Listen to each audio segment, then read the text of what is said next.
Sprinkles, Santa Claus's special elf. Because everything is special with sprinkles. Santa Claus knows you're special too, and he has something to say to you.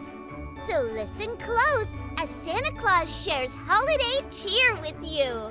You can leave a special message for Santa Claus and get on the nice list at www.santaclaussays.net.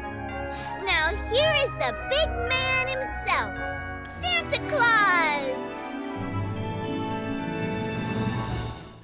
Ho, ho, ho! Merry Christmas! Santa Claus says, be good for goodness sakes. Hello, hello, hello, and greetings to the good boys and girls and moms and dads and children of all ages around the world. Welcome to Santa Claus Says. This is the show where Santa Claus shares a Christmas story with you, reads a letter to Santa, and shares Christmas cheer.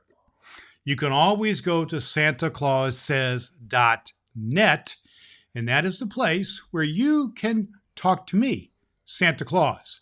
And I want you to do just that. Here's what you do.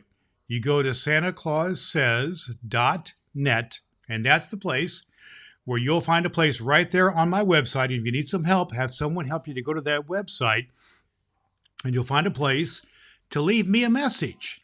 You can leave me a voicemail, or where you can actually talk to me, and I will get your voice message. You can leave me a text message, and I will get your text on Santa Claus's cell phone, which is right here at Santa Claus's cell phone. It's purple, and look, it's got Santa Claus right on it with some little girls. And that is where I get my text messages. And then also you can leave me an email. And if you leave me your email, I'm going to send you a present. So, and you can do that specifically by going to santaclaussays.net/present. And Santa Claus will send you through an email a present that you're going to enjoy. So that's what I want to do for you. Now, also, if you're interested, there's opportunities there at santaclaussays.net for you to learn how Santa Claus, me, can give you a personalized video that has your name on it. And moms and dads, if you want to do this for your child or someone special in your life, it's a personalized video. And I make it personally for you. There's ways to do that if you go to santaclaussays.net. And there's also an opportunity to have a personalized video visit with Santa Claus on a Zoom call. You can learn about all that at santaclaussays.net. But what we're here to do today is to tell stories and to have a letter to Santa. When you hear this sound, that is the Glockenspiel, which is the sound, the noise that Twinkles, our elf, is making here in the background. And she's telling us that it's story time. Now, our story that we're telling here today is on all through this Christmas season. We're here every day in santaclaussays.net, here on the YouTube and on Facebook, and as a podcast at Apple Podcast. But we're telling a story. We're reading this entire Christmas time of 2023, the book called The Life and Adventures of Santa Claus by L. Frank Baum. Some of you moms and dads especially, will have read another one of his books called The Wizard of Oz, or maybe you've seen the movie The Wizard of Oz. It's the same person who wrote this book all about me, Santa Claus. And each day, every day during the Christmas season, between now and Christmas itself, we'll be reading a part of the story. We began with part 1 the episode before this, and today we have an episode 2, another part of this book, The Life and Adventures of Santa Claus. And part 2, the title is The Child of the Forest. Now, we do want you to know that as we read this, that this book, the Life and Adventures of Santa Claus comes to us courtesy of Project Gutenberg. And so we thank the Project Gutenberg folks for allowing us the use of this book. But right now, let me share with you the really fascinating story about the Life and Adventures of Santa Claus, Chapter 2, The Child of the Forest. Here we go. Once, so long ago, our great-grandfathers could scarcely have heard it mentioned, there lived within the great forest of Burzee a wood nymph named Necile. She was closely related to the mighty queen Zerline, and her home was beneath the shade of a wide-spreading oak. Once every year on budding day, when the trees put forth their new buds, Necile held the golden chalice of Ak to the lips of the queen, who drank therefrom to the prosperity of the forest. So you see, she was a nymph of some importance, and moreover, it is said she was highly regarded because of her beauty and grace. When she was created, she could not have told Queen Zerline, could not have told the great Ak himself, could not have been told. It was long ago when the world was new and nymphs were needed to guard the forest and to minister to the wants of the young trees. Then, on some day not remembered, Necile sprang into being, radiant, lovely, straight, slim as the sapling she was created to guard. Her hair was the color that lines a chestnut burr. Her eyes were blue in the sunlight and purple in the shade. Her cheeks bloomed with the faint pink that edges the clouds at sunset. Her lips were full red, pouting and sweet. And for her costume, she adopted oak leaf green. All the wood nymphs dress in that color, and no other so desirable. Her dainty feet were sandal-clad, while her head remained bare of covering other than her silken tresses. Necile's duties were few and simple. She kept hurtful weeds from growing beneath her trees and sapping the earth food required by her charges. She frightened away the gargoyles who took evil delight in flying against the tree trunks and wounding them so that they drooped and died from the poisonous contact. In dry seasons, she carried water from the brooks and pools and moistened the roots of her thirsty dependents. That was in the beginning. The weeds had now learned to avoid the forest where wood nymphs dwelt. The loathsome gargoyles no longer dared come nigh. The trees had become old and sturdy and could bear the drought better than when fresh sprouted. So Necile's duties were lessened, and time grew laggard, while succeeding years became more tiresome and uneventful than the nymph's joyous spirit loved. Truly, the forest dwellers did not lack amusement. Each full moon they danced in the royal circle of the queen. There were also the Feast of Nuts, the Jubilee of autumn tintings, and the solemn ceremony of leaf shedding, and the reverie of budding day. But these periods of enjoyment were far apart and left many weary hours between. That a wood nymph should grow discontented was not thought of by Necile's sisters. It came upon her only after many years of brooding. But when once she had settled in her mind that life was irksome, she had no patience with her condition, and she longed hereto undreamed of by forest nymphs. The law of the forest alone restrained her from going forth in search of adventure. While this mood lay heavy upon pretty Necile, it chanced that the great Ak visited the forest of Burzee and allowed the wood nymphs, as was their worst, to lie at his feet and listen to the words of wisdom that fell from his lips. Ak is the master woodsman of the world. He sees everything and knows more than the sons of men. That night he held the queen's hand, for he loved the nymphs as a father loves his children.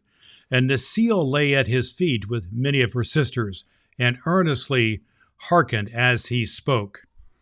"We live so happily, my fair ones, in our forest glades," said Ak, stroking his grizzled beard thoughtfully, "that we know nothing of the sorrow and misery that falls to the lot of those poor mortals who inhabit the open spaces of the earth. They are not of our race, it is true, yet compassion well befits being so fairly favored as ourselves. Often as I pass by the dwelling of some suffering mortal, I am tempted to stop and banish the poor thing's misery. Yet suffering in moderation is the natural lot of mortals, and it is not our place to interfere with the laws of nature. Nevertheless, as the fair queen nodded her golden head at the master woodsman, it would not be a vain guess that Ak had often assisted these hapless mortals. Ak smiled. "Sometimes," he replied, "when they are very young, children, the mortals have called them, I have stopped to rescue them from misery. The men and women I dare not interfere with. They must bear the burden nature has imposed upon them. But the helpless infants, the innocent children of men, have a right to be happy until they become full grown and able to bear the trials of humanity. So I feel I am justified in assisting them. Not long ago, a year maybe, I found 4 poor children huddled in a wooden hut, slowly freezing to death. Their parents had gone to a neighboring village for food and had left a fire to warm their little ones while they were absent. But a storm arose and drifted the snow into their path, and they were so long on the road. Meantime, the fire went out, and the frost crept into the bones of the waiting children." "Poor things," murmured the queen softly. "What did you do?" "I called Nelko, bidding him fetch wood from the forest and breathe upon it until the fire blazed again and warmed the little room where the children lay. Then they ceased shivering and fell asleep until their parents came." "I'm glad you did this," said the good queen, beaming upon the master and Necile, who had eagerly listened to every word. In a whisper, "I too am glad." "And this very night," continued Ak, "as I came to the edge of Burzee, I heard a feeble cry, which I judged came from a human infant. I looked about me and found close to the forest a helpless babe, lying quite naked upon the grasses and wailing piteously. Not far away, screened by the forest, crouched Shigera, the lioness, intent upon devouring the infant for her evening meal." "And what did you do?" asked the queen breathlessly. "Not much, being in a hurry to greet my nymphs, but I commanded Shigera to lie close to the babe and to give it her milk to quiet its hunger. And I told her to send word throughout the forest to all beasts and reptiles that the child should not be harmed." "I'm glad you did thus," said the good queen again, in a tone of relief. But this time Necile did not echo her words, for the nymph, filled with a strange resolve, had suddenly stolen away from the group. Swiftly her lithe form darted through the forest's paths until she reached the edge of the mighty Burzee, and when she paused to gaze curiously about her. Never until now had she ventured so far, for the law of the forest had placed the nymphs in its inmost depths. Necile knew she was breaking the law, but the thought did not give pause to her dainty feet. She had decided to see with her own eyes as infant Ak had told her, for she had never yet beheld in her own eyes never yet beheld a child of a man. All the immortals are full grown. There are no children among them. Peering through the trees, Necile saw the child laying on the grass. But now it was sleeping sweetly, having been comforted by the milk drawn from Shigera. It was not old enough to know what peril means. If it did not feel hunger, it was content. Softly the nymph stole to the side of the babe and knelt upon the sward. her long robe of rose leaf color spreading about her like a gossamer cloud. Her lovely countenance expressed curiosity and surprise, but most of all, a tender, womanly pity. The babe was newborn, chubby, and pink, and it was entirely helpless. While the nymph gazed, the infant opened its eyes, smiled upon her, and stretched out two dimpled arms. In another instant, Lucille had caught it to her breast and was hurrying with it through the forest pathways. And that is the end of chapter 2, boys and girls. I want you to know that the next chapter, chapter 3 of the book, The Life and Adventures of Santa Claus, the title is The Adoption. And I wonder who it is all about, going to be adopted. Tune in again to our next episode here on Santa Claus Says in order to find out the next part of this story about the adventures of Santa Claus. Oh my goodness, Sprinkles has given us the glockenspiel tone, the tone that tells us it is now time for our Santa's letter of the day. I want to remind you that I love to read letters and hear voicemails and text messages from you. So please go to SantaClausSays.net, and that is the place to leave me a voicemail, a text message, or an email. And if you'd like to get a present from me, leave me your email at SantaClausSays.net/present. And in your email, I will send you a present that'll get to you right away. Here is our letter to Santa for today. It goes like this. Dear Santa, I want to thank you for giving me my grandpa back last Christmas. He came home on Christmas Eve from the hospital, but sadly he died on January 1. But you gave me a special gift, my grandpa, for Christmas. Thank you. I live with my grandma now, and we are okay. And all I want for Christmas is frozen shoes and an outfit. Thank you very much. Love, Sally. I love to hear your letters and messages, sometimes the silly and fun ones, and sometimes the ones that break your heart, a little bit like this letter here today. If you've got a message for Santa, I want to assure you that I will get your message, your voice message, your email, or your text message, and I will respond to you personally. And for some of you who really would like a very special greeting, there's a place on the website, SantaClausSays.net, where you can learn I can send you a personalized video greeting with me on video talking to you by name, or have a personalized video chat or video visit, which is a Zoom call, which we record and make that available for you, where we visit with you and Santa Claus by name. Hope that you will do just that. It has been a delight to be with you. And there is Twinkles telling us it's about time for us to say goodbye for this episode of Santa Claus Says. We love being with you. Remember, Santa loves you, and we look forward to being with you every day during Christmas on Facebook and on YouTube and on Apple Podcast. All you do is search Santa Claus Says in any of those search engines, and you'll find me, Santa Claus Says. And the best way to go is just go right to my website, SantaClausSays.net. I will be with you again on another day, and we'll continue reading our book, The Life and Adventures of Santa Claus, Chapter 3, where we talk about the adoption. Tell your friends, tell others to tune in every day during Christmas to Santa Claus Says. We'll see you next time, and until next time, boys and girls, remember that Santa Claus says, be good for goodness sake. Ho, ho, ho, ho, ho, ho, ho, ho, ho, ho. You're special to Santa Claus, just like Sprinkles. Get on Santa's nice list at SantaClausSays.net and watch Santa Claus Says on YouTube. Tell him Sprinkles sent you.